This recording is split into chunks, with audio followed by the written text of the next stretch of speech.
दोस्तों नमस्कार। मैं हूँ रोहित कौशिक और आप देख रहे हैं रोहित संवाद। देश के लगभग 200 विश्वविद्यालयों के कुलपति और शिक्षाविद राहुल गांधी के बयान से नाराज हैं।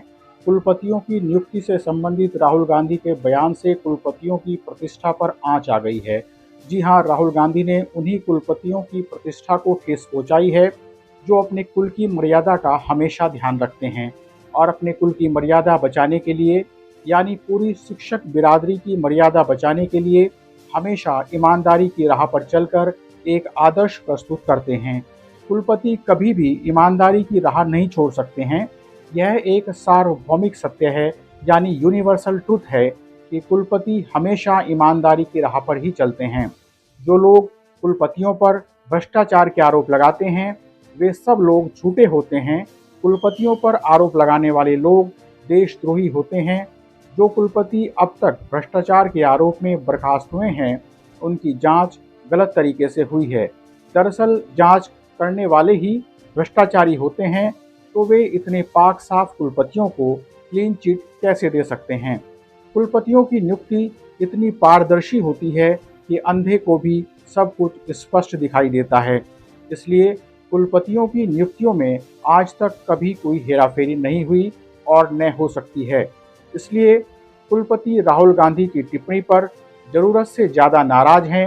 राहुल गांधी ने आरोप लगाया था कि विश्वविद्यालयों के कुलपतियों की चयन प्रक्रिया में खास विचारधारा वाले लोगों को ही जगह दी जा रही है।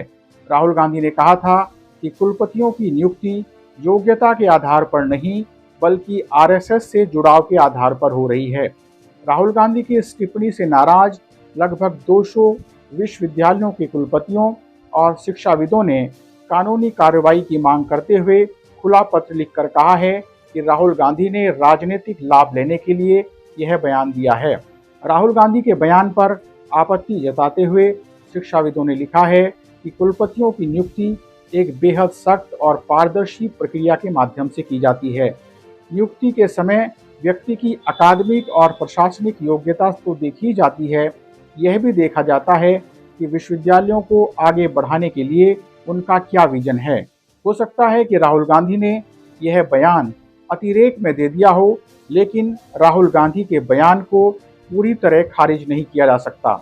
यह सही है कि कुलपतियों की नियुक्ति में चयन प्रक्रिया पूरी की जाती है और योग्यता का भी ध्यान रखा जाता है, लेकिन योग्यता के साथ साथ विचारधारा तो देखी ही जाती है। इस सारी प्रक्रिया में कुछ हद तक राजनीतिक प्रभाव और राजनीतिक संपर्क भी मायने रखता है। बहुत पहले से ही आम जनता के बीच भी यह चर्चा होती थी कि कुलपतियों की नियुक्ति राजनीतिक संपर्क के आधार पर होती है। तो क्या इस चर्चा के आधार पर आम जनता को भी जेल भेज दिया जाएगा? यह भी सर्वविदित है कि इस चयन प्रक्रिया में कुलपति पद के उम्मीदवार हर स्तर पर अपना जुगाड़ लगाते हैं। यह किसी से छिपा नहीं है कि कुलपति का पद हथियाने के लिए किस हद तक नैतिकता का इस्तेमाल होता है। यह केवल भाजपा के राज में ही नहीं हो रहा है, यह कांग्रेस के राज में भी होता रहा है, लेकिन भारतीय जनता पार्टी के राज में यह व्यवहार ज़्यादा देखा जा रहा है। कुछ कुलपतियों से संबंधित सर्वेक्षण किया जाए तो अनेक कुलपति एक खास विचारधारा से जुड़े हुए मिलेंगे।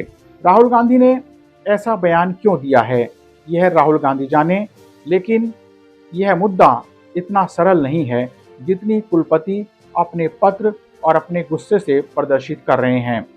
जहां अनेक कुलपति ईमानदारी की मिसाल होते हैं, तो ऐसे भी कुलपति होते हैं जो भ्रष्टाचार को बढ़ावा देते हैं। कई वर्ष पहले उत्तर प्रदेश में राज्यपाल ने भ्रष्टाचार के आरोप में 4 कुलपतियों को बर्खास्त कर दिया था। इसके अतिरिक्त भी भ्रष्टाचार के आरोप में विभिन्न कुलपतियों के बर्खास्त होने की खबरें अक्सर प्रकाश में आती रहती हैं। इस दौर में जब जोड़ तोड़ और राजनीतिक पहुंच के बल पर कुलपति का पद हथियाया जाता है, तो धन के लालच में अपनी आदत से मजबूर कुछ कुलपति जहां एक और इस जोड़ तोड़ और राजनीति को विश्वविद्यालयों में प्रतिस्थापित कर देते हैं, वहीं दूसरी ओर नियम कानूनों की अनदेखी कर मनमानी नियुक्ति करने और शिक्षण संस्थानों को अवैध रूप से मान्यता प्रदान करने में भी नहीं हिचकते हैं। यह दुर्भाग्यपूर्ण ही है कि विश्वविद्यालयों के सर्वोच्च पद पर बैठे कुलपति मंच से विद्यार्थियों को नैतिकता के मार्ग पर चलने का उपदेश देते हैं, लेकिन अपनी वास्तविक जिंदगी में स्वयं ही नैतिकता का मार्ग छोड़ देते हैं। हाल ही में देश के सबसे बड़े पत्रकारिता और जनसंचार संस्थान आईआईएमसी के महानिदेशक रह चुके संजय द्विवेदी की माखनलाल चतुर्वेदी विश्वविद्यालय में नियुक्ति को मध्य प्रदेश हाई कोर्ट ने अवैध घोषित कर दिया था। लगातार प्रमोशन पाते हुए संजय चतुर्वेदी इस विश्वविद्यालय में प्रभारी कुलपति भी बन गए थे। इसलिए यह कहना कि इस दौर में शिक्षा जगत की नियुक्तियों में पूरी तरह पारदर्शिता है, इस समस्या से मुंह मोड़ना ही है। अगर उत्तराखंड के डिग्री कॉलेजों में हो रही नियुक्तियों की गंभीरता से जांच की जाए तो बहुत से रहस्य स्वयं ही खुल जाएंगे। जिन कुलपतियों ने राहुल गांधी की टिप्पणी से आहत होकर खुला पत्र लिखा है, उन्हें राहुल गांधी पर नाराज होने के बजाय अपने गिरेबान में भी झांकना चाहिए। इस पत्र में कुलपतियों ने जो कहा है वह ठीक हो सकता है, लेकिन जो राहुल गांधी ने कहा है वह भी गलत कहा है। बहरहाल आज रोहित संवाद में इतना ही। आपसे विनम्र निवेदन है कि आप YouTube पर रोहित संवाद चैनल को सब्सक्राइब, लाइक और कमेंट करके और इस वीडियो को ज़्यादा से ज़्यादा शेयर करके जन सरोकार की पत्रकारिता को अपना समर्थन दें। जल्दी ही मिलेंगे एक नए मुद्दे के साथ। नमस्कार।